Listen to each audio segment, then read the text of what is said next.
ঢাকা মেডিকেলে আহত শিক্ষার্থীরা চিকিৎসা নিতে গিয়েছে, সেখানেও হামলা করতে হবে, সেখানেও ঝাঁপিয়ে পড়তে হবে। ছাত্রলীগ এখন এমন একটা ফ্যাক্টরিতে রূপান্তরিত হয়েছে যেখান থেকে চোর, বাটপার, বদমাশ, ইয়াবাখোর, নেশাগ্রস্ত প্রাকশানগুলি এখন নিয়মিত বের হচ্ছে।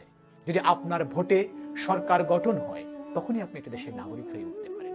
দীর্ঘ 20 বছর যাবৎ বাংলাদেশের লক্ষ কোটি মানুষ উদ্বাস্তুরে আমরা বসবাস করছি। বর্তমানে গোটা বাংলাদেশ বাকরুদ্ধ, স্তব্ধ, গোটা বাংলাদেশ ভাষা হারিয়ে ফেলেছে। যারা ছাত্রদের ন্যায্য আন্দোলনের পক্ষে, যারা নৈতিকতার পক্ষে, যারা মানবতার পক্ষে, তারা আজকে অনেক বেশি লজ্জা পেয়েছে। বাংলাদেশের সর্বোচ্চ বিদ্যাপীঠ ঢাকা বিশ্ববিদ্যালয়ে যে কাণ্ড আজকে তথাকথিত ছাত্র সংগঠন ছাত্রলীগ ঘটিয়েছে, এতে আমরা লজ্জায় মুখ লুকাতে পারি না। আমরা সাধারণ শিক্ষার্থীরা আজকে অনেক বেশি ক্ষুব্ধ। ছাত্রলীগ আজকে কি করেছে গোটা বাংলাদেশ তা দেখেছে। লাঠি, বৈঠা, রড, দেশীয় অস্ত্র শস্ত্র নিয়ে ঢাকা বিশ্ববিদ্যালয়ের সাধারণ শিক্ষার্থীর উপর যে হামলা চালিয়েছে, আচরণ তারা আজকে দেখিয়েছে, এতে তাদেরকে ছাত্র সংগঠন বলার মতো সেই সুযোগ আছে বলে অন্তত আমি মনে করছি না। আমার বোনদেরকে যেভাবে নির্যাতন করেছে, ইতিমধ্যে আপনারা দেখেছেন একটি বোনের আর্তনাদের কণ্ঠস্বর অলরেডি ভাইরাল হয়েছে। আমার বোনের উপর যে নির্যাতন করা হয়েছে, আমার বোনকে যে অপমান অবদস্থ করা হয়েছে, এতে আমরা মনে করি 1971 সালের সেই কালো দিনগুলোকেই পুনরাবৃত্তি করা হয়েছে। বাংলাদেশ ছাত্রলীগকে এখন আর কোনো ছাত্র সংগঠন বলা যায় না।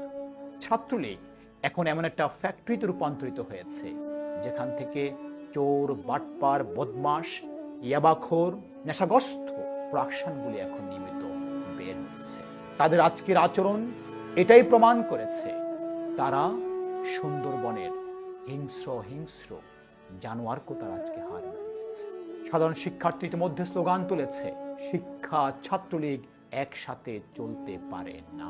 শিক্ষার সুষ্ঠু পরিবেশকে নিশ্চিত করতে হলে ছাত্রলীগকে ক্যাম্পাস থেকে বর্তমানে বিতাড়িত করা হলো সময়ের দাবি। আমরা তো মনে করি ছাত্রলীগ বিগত সালগুলো থেকে শুরু করে, বিগত সময় থেকে শুরু করে আজ পর্যন্ত, এখন পর্যন্ত যে কর্মকাণ্ড করেছে, আবরারকে হত্যা করেছে, বিশ্বজিৎকে কুপিয়ে হত্যা করেছে, প্রত্যেকটা ক্যাম্পাসে ভয়ের অভয়ারণ্য সৃষ্টি করেছে, এতে তারা হিংস্র জানোয়ারকে তারা হার মানিয়েছে। তাদেরকে হয় মিরপুর চিড়িয়াখানায় চলে যাওয়া উচিত, না হয় সুন্দরবনে হিংস্র জানোয়ারের সাথে বসবাস করা উচিত। একটি ছাত্র সংগঠন এত নির্লজ্জ হয় কিভাবে? একটি ছাত্র সংগঠন এত বেহায়া হয় কিভাবে? একটি ছাত্র সংগঠন এত নৈতিকভাবে পরাজিত হয় কিভাবে? এটা আমাদের বুঝে আসে না। ঢাকা মেডিকেলে আহত শিক্ষার্থীরা চিকিৎসা নিতে গিয়েছে, সেখানেও হামলা করতে হবে, সেখানেও ঝাঁপিয়ে পড়তে হবে, সেখানেও লাঠি বৈঠা নিয়ে ভীতির পরিবেশ সৃষ্টি করতে হবে। এই জন্য বাংলাদেশের মানুষ দেশকে স্বাধীন করেছে। আজকে 52 বছর পরে এসেও আমাকে আপনাকে অধিকার আদায়ের জন্য লড়াই করতে হচ্ছে। আজকে 52 বছর পরে এসেও আমাকে আপনাকে বৈষম্যহীন সমাজ তৈরি করার জন্য লড়াই করতে হচ্ছে। এতে কি বাংলাদেশের স্বাধীনতা সার্বভৌমত্ব প্রশ্নবিদ্ধ হয় না?